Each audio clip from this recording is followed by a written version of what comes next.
Nah, kalau kamu masih pusing, kalau kamu masih bertengkar, masih berkelahi soal karunia mana yang besar, kamu tidak akan melakukan hal yang Tuhan mau saudara lakukan. Dia anggap itu kita masih kecil, dia rasa kita belum bertumbuh secara dewasa, secara iman kita masih nol itu.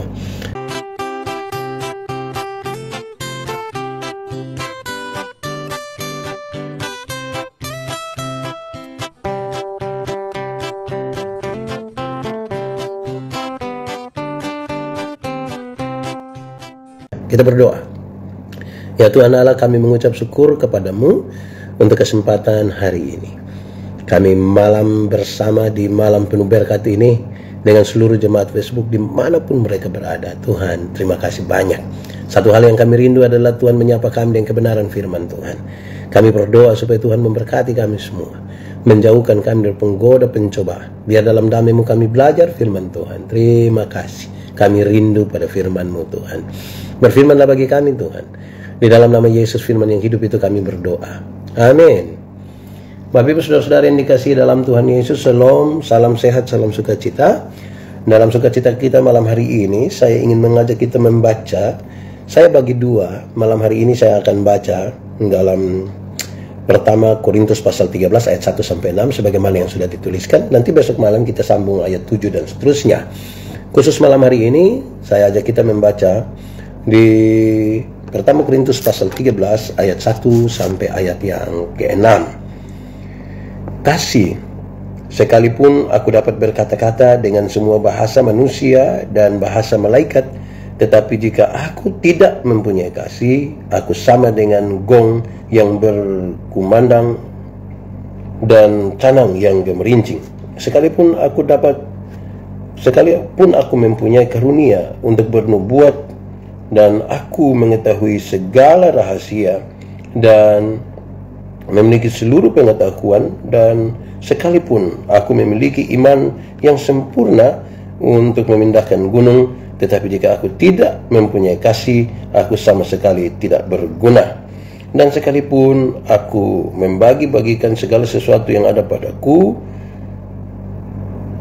bahkan menyerahkan tubuhku untuk dibakar, tetapi jika aku tidak mempunyai kasih, sedikit pun aku tidak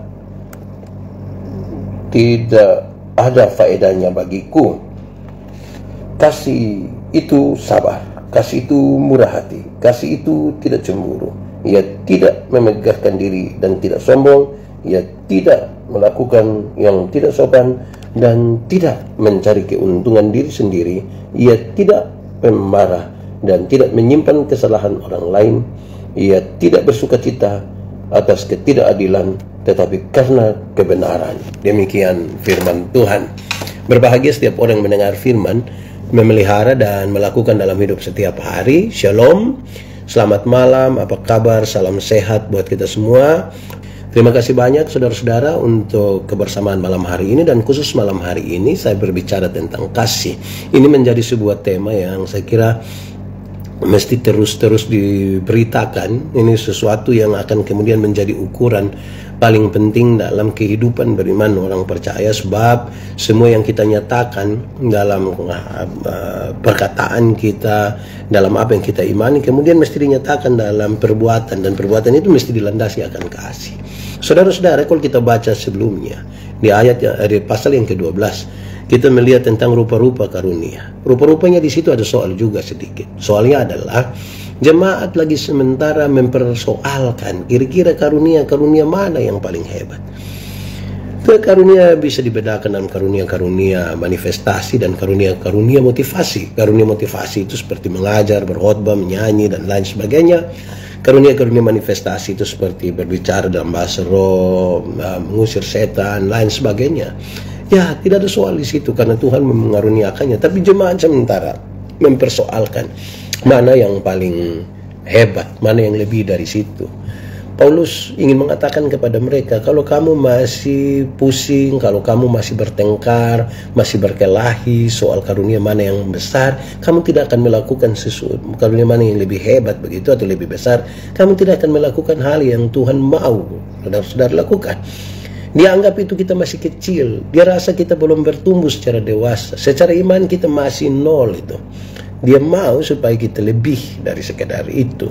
Karena itu dia kasih tahu, daripada kamu bertengkar soal mana yang lebih hebat, mana yang lebih besar, mana yang luar biasa, maka dia kasih tahu. Di akhir pasal 12 dia kasih tahu, aku akan memberitahukan kepada kamu karunia yang lebih utama lagi. Karunia yang paling utama. Dan disebutkan di pasal 13 ini, karunia yang dimaksudkan oleh Paulus itu adalah kasih.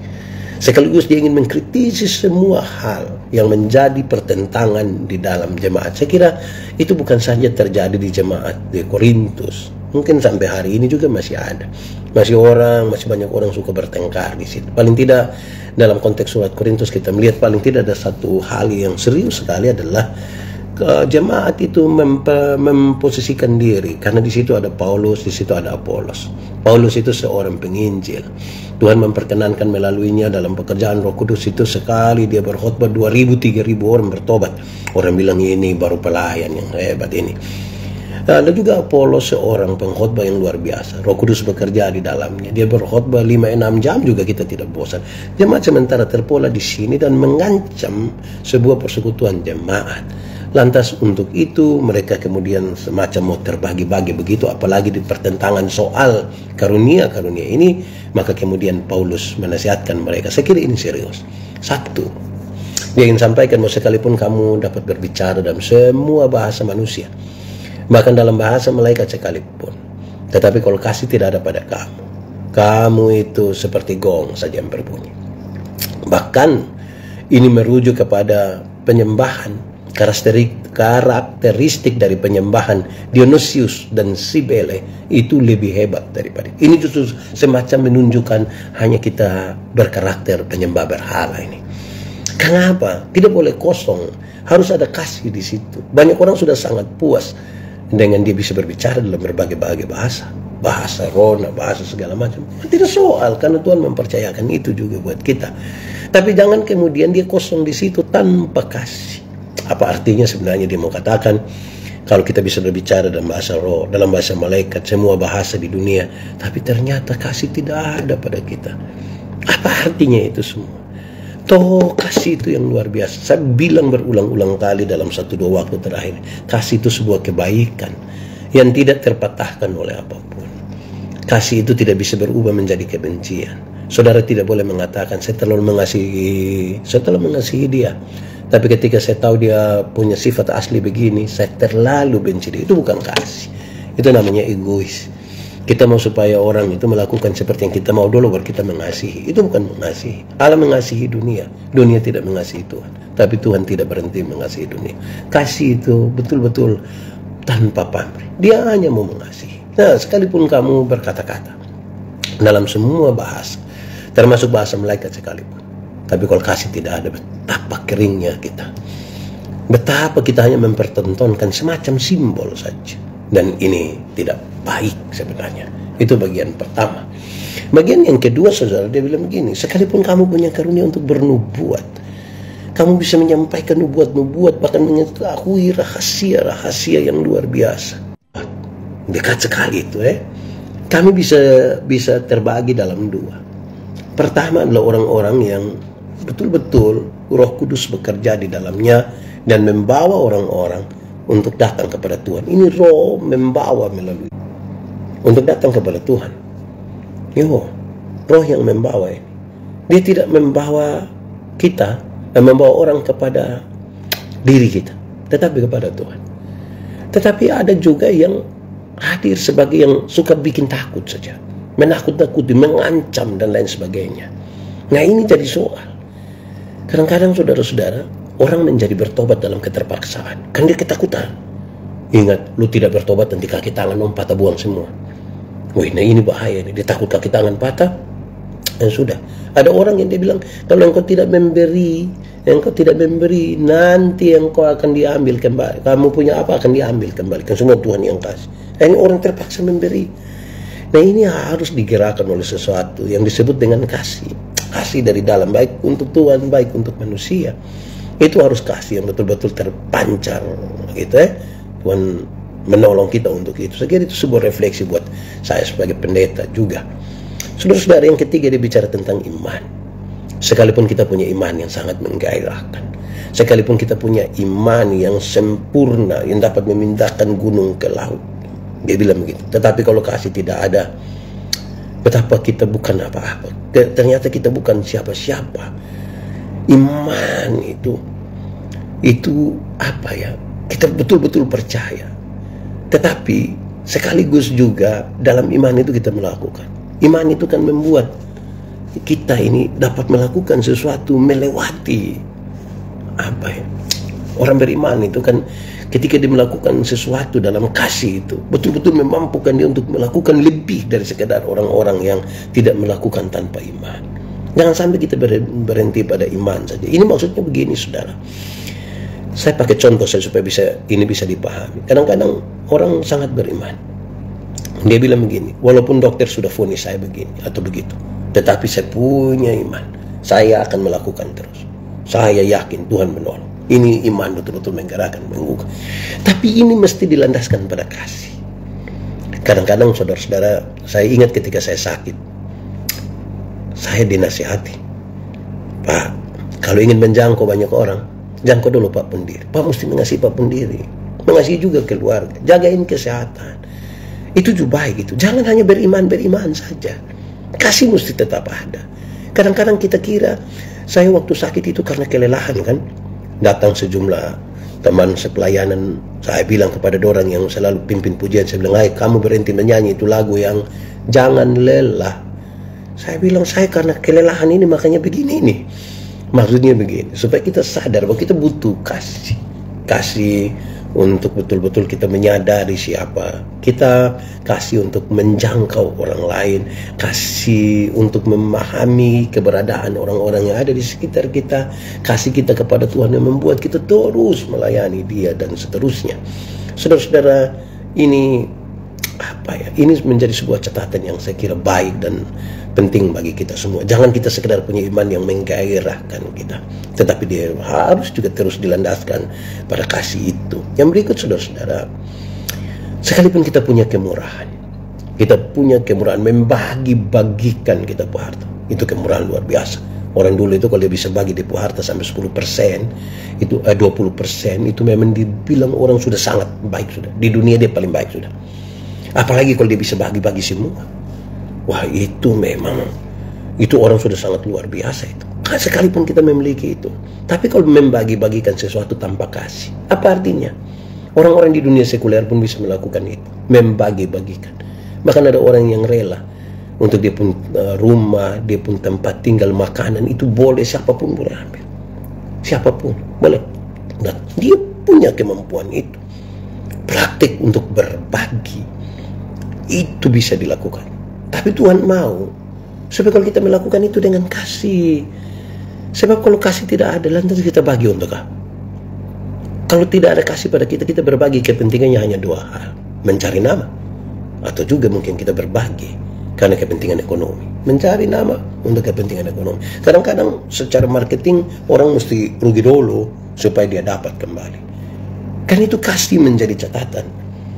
Kasih menjadi catatan. Supaya kemurahan yang kita berikan kepada orang lain itu didasarkan betul-betul akan kasih. Karena kasih itu yang kemudian membedakan kita dari ini manusia semua yang ada di dunia. Karena orang-orang yang tidak percaya kepada Tuhan pun dapat berbagi. Praktek-praktek kemurahan bisa dilakukan oleh banyak orang. Ada orang yang rela melepaskan tanggung jawabnya, bekerja di satu instansi pemerintah atau swasta hanya untuk pergi tinggal dengan orang miskin. Lebih dari kita. Gajinya dia kasih semua di orang miskin. Dia mau hidup sama-sama dengan orang. Pertanyaannya adalah didasarkan pada kasih atau tidak. Sebab kalau tidak didasarkan pada kasih, memang ini akan jadi masalah buat kita. Berikut, saudara, sekalipun dia bilang, sekalipun kita memberi tubuh kita untuk dibakar sekalipun, tapi kalau kasih tidak ada, tidak bisa.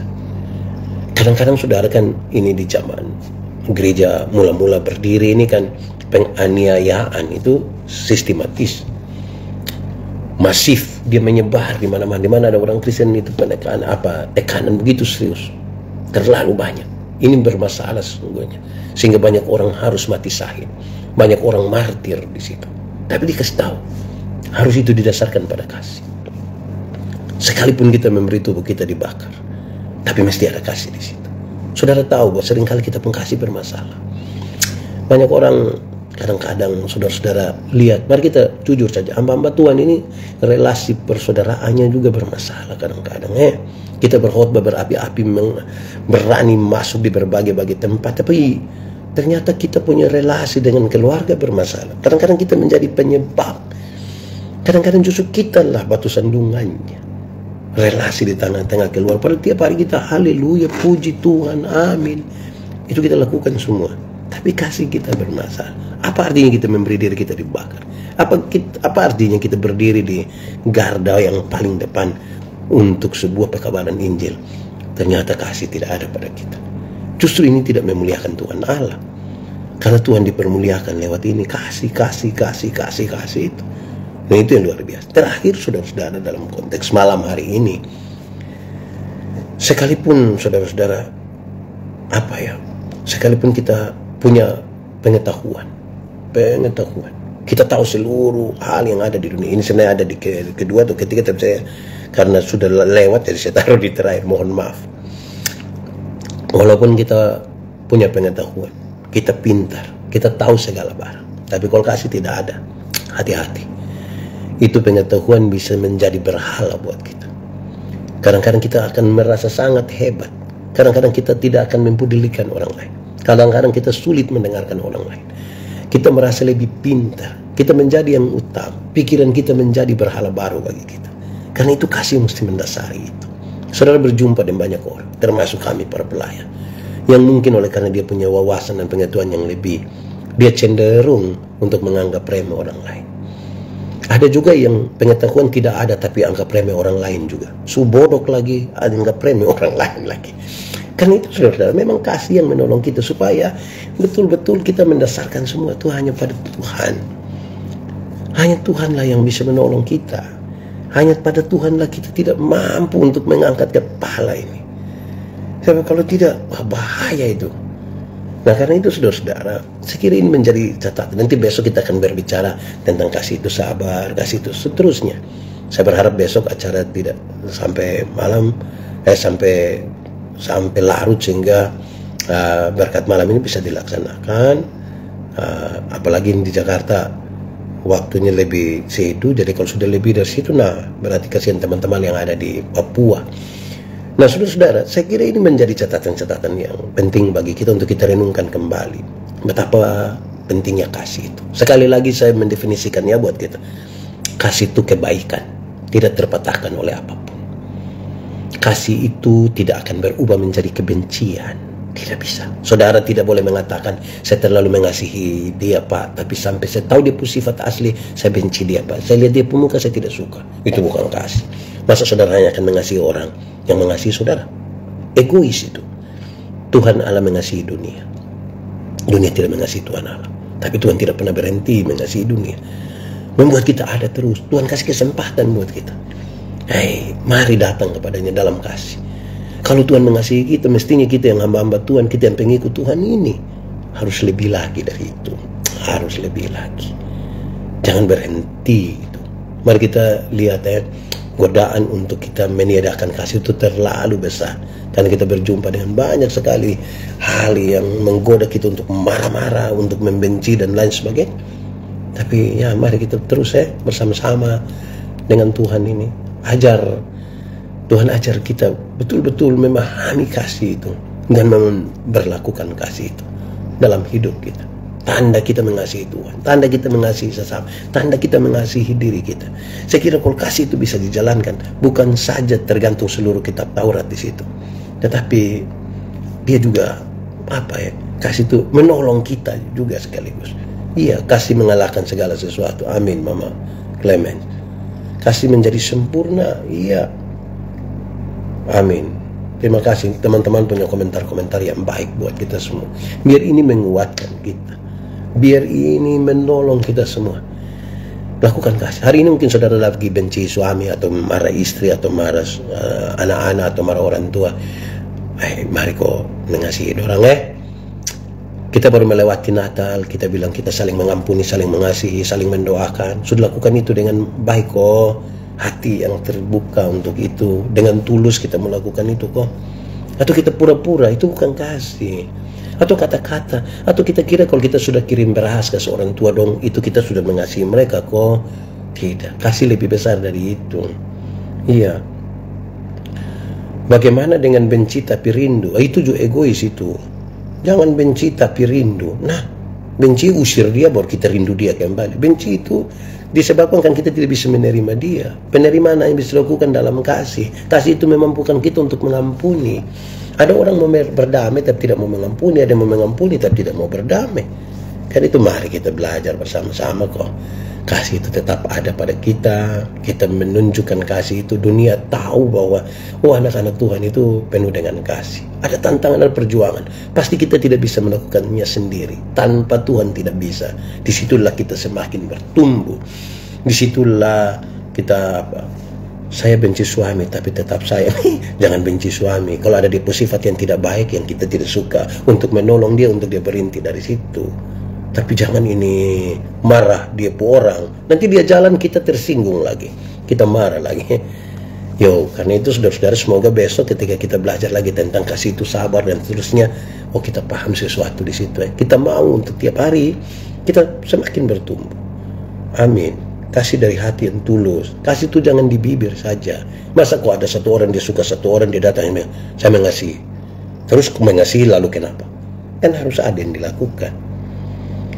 Sekalipun dihianati, untuk apa mengasihi kalau tidak mau untuk menerima yang tidak baik? Memangnya kalau mengasihi hanya boleh terima yang baik?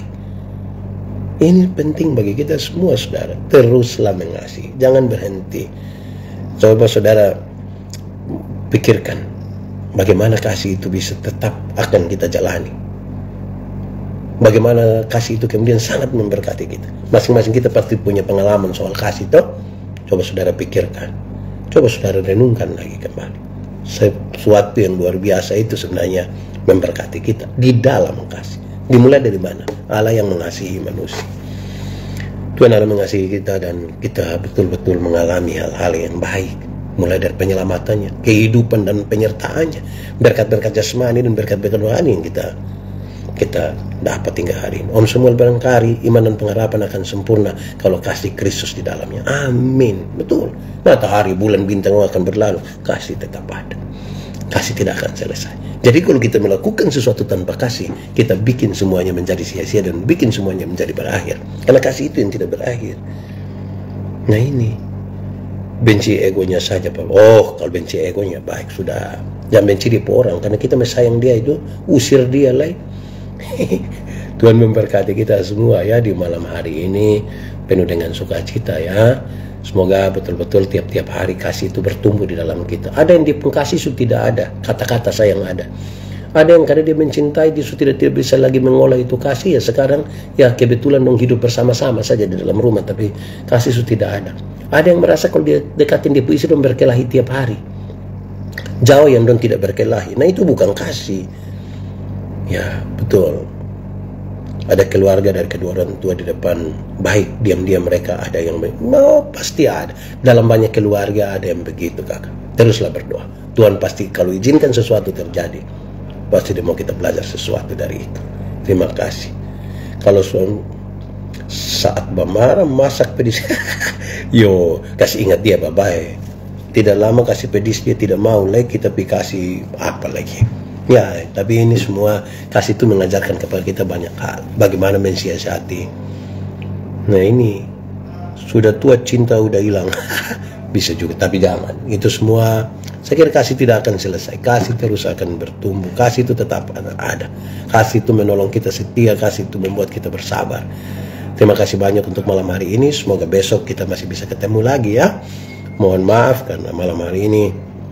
Oke. Om Niko, kasih itu jangan pura-pura, tapi hendaklah kasih terpancar dari hati. Amin. Terima kasih banyak untuk malam hari ini. Terpuji nama Tuhan. Saya harus beristirahat untuk pelayanan besok, mempersiapkan semua, dan biarlah ini menjadi sukacita bagi kita. Baik, saja kita tunduk kepala, kita mau berdoa. Mari berdoa. Ya Tuhan Allah, kami mohon kepadamu. supaya firman-Mu menjadi bagian kami. Kami tahu bahwa sulit sekali kami mempraktekkan kasih itu, tapi kami percaya bahwa kalau di dalam Tuhan, maka semuanya tidak ada yang mustahil. Berkati kami semua. Semua yang sudah kami kerjakan hari ini Tuhan berkati. Semua yang mengasihi kami, bahkan yang membenci kami pun Tuhan berkati. Kami mohon Tuhan, Engkau menjalani kehidupan, Engkau menjalani berbagai hal yang menjadi maksud-Mu bagi kami. Dan Engkau mengajarkan itu terus buat kami Tuhan. Terima kasih Bapa. Kami rindu Tuhan tetap menggendong kami dan menyertai kami. Kami rindu Tuhan membuat kami semakin satu di dalam Tuhan, di dalam kasih itu. Kami rindu supaya segala perkara tidak dapat mematahkan kasih yang sudah Tuhan berikan dan ajarkan bagi kami. Istirahat kami malam hari ini kami taruh dalam tangan kasih Tuhan. Dan seluruh hal dalam hidup kami susah dan senang, biarlah Tuhan menyertai kami. Terpujilah nama Tuhan. Di dalam nama Yesus kami berdoa. Amin.